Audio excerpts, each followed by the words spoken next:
Olá, bons dias! Você sabe o que é um gás perfeito? Você conhece uma transformação isotérmica? Muito bem, logo após a vinheta vamos tratar deste assunto.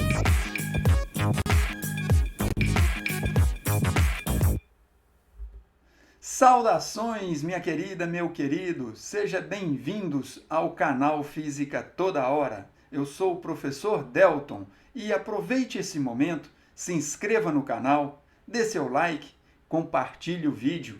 É muito importante para que nossos trabalhos possam ser continuados.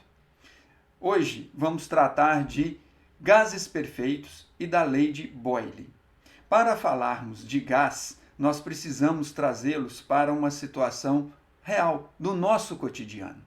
No nosso cotidiano, vivemos em meio ao conjunto de gases, a atmosfera, que é principalmente nitrogênio, oxigênio, gás carbônico, metano, etc. E esses gases são chamados de gases reais. Os gases reais, a gente não consegue estabelecer um modelo matemático que possa descrever o comportamento desses gases. Daí, por volta dos anos 1600, segunda metade, alguns cientistas estavam preocupados em fazer essa modelagem. E para conseguir um modelo matemático que funcionasse, que descrevesse o comportamento dos gases, eles criaram o chamado modelo de gás perfeito. Isto é, vai pegar um gás real e fazer com que ele tenha um comportamento de gás ideal. E assim ser possível o modelo matemático prever as condições que o gás se encontra. Para isso, o gás real é submetido a pressões ou pressão muito baixa e a temperatura é muito alta. Nessas condições, as moléculas, o gás, têm comportamento de um gás ideal, ou muito próximo do gás ideal. Assim, para estudarmos os gases, para descrever o estado, a condição, a situação que o gás se encontra, precisamos conhecer três variáveis: a pressão, o volume e a temperatura. O que importa nessas três variáveis? Principalmente a temperatura. Muito cuidado ao usar temperatura quando se tratar de gases em uma questão no seu processo seletivo. Veja que a temperatura em graus Celsius mais 273, você terá a transformação da temperatura da escala Celsius para a escala Kelvin. No estudo dos gases, o modelo matemático só funciona se a temperatura estiver na escala Kelvin. Entenderam? Já a pressão e o volume pode estar no sistema internacional ou fora dele. Por exemplo, pressão no sistema internacional é Pascal, volume metro cúbico. Então você tem um modelo matemático que descreve os gases e funciona perfeitamente. Mas você pode também usar a pressão em litros, ou melhor, a pressão em atm e o volume em litros, certo? E uma das duas formas, o modelo funciona muito bem. Agora, temperatura qual que é mesmo? Tem que ser na escala Kelvin. Outra coisa importante para estabelecermos o modelo matemático é conhecer a quantidade de gás. A quantidade do gás a gente mede pelo número de mols. Isto é, você conhece a massa de gás que tem dentro do recipiente e precisa da massa molar desse gás. Fazendo a divisão entre os dois, você tem o número de mols, tal como você já deve ter visto lá nos estudos de química. Um outro aspecto que você pode determinar o número de mols é através da razão entre o número total de partículas do gás dentro do recipiente dividido pelo número de Avogadro. Afinal de contas, o que é o número de Avogadro? O número de Avogadro trata-se da quantidade de partículas ou moléculas ou átomos que existe em 1 mol de gás. Isto é, existe lá 6,02 vezes 10 elevado a 23 partículas. Eu gosto de usar a palavra partículas porque pode ser moléculas, pode ser átomos. Outro ponto, em cada mol. Isto é, traduzindo um pouquinho disso. Uma dúzia de ovos tem quantos ovos? 12. Muito bem, essa quantidade que define a dúzia é semelhante a número de Avogadro, que define a quantidade de partículas em 1 mol, em vez de dúzia. Um exemplo, se você ganhar 60 ovos, quantas dúzias de ovos você ganhou? Muito bem, você pega o número total de ovos e divide pelo número de ovos que tem em uma dúzia. Ou seja, 60 dividido por 12 vai dar 5 dúzias. Então, esta maneira de determinar o número de mols é da mesma forma. Número total de partículas dividido pelo número de Avogadro.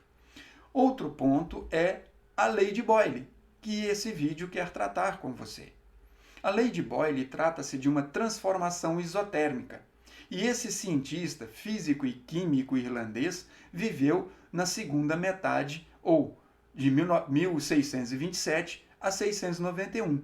Desde essa época já sabia de um modelo para estudo dos gases. O que é a transformação isotérmica?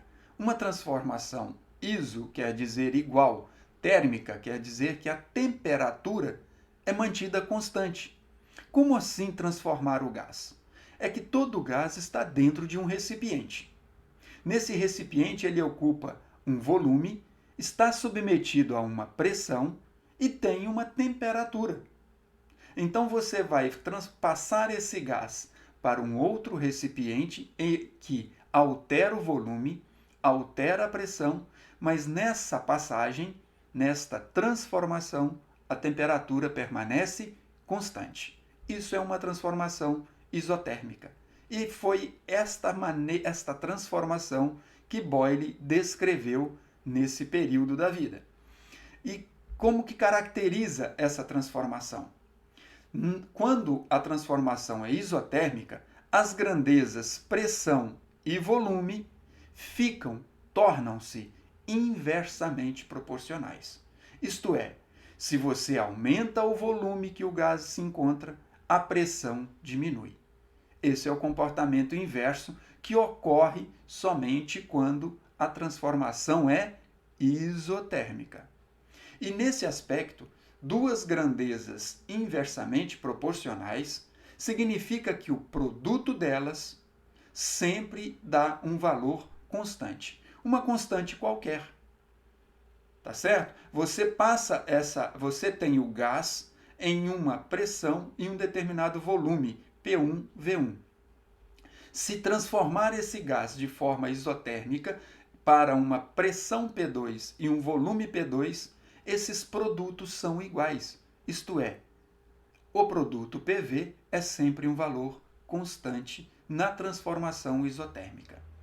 E esse tipo de transformação inversa, como que fica a representação gráfica da pressão versus o volume?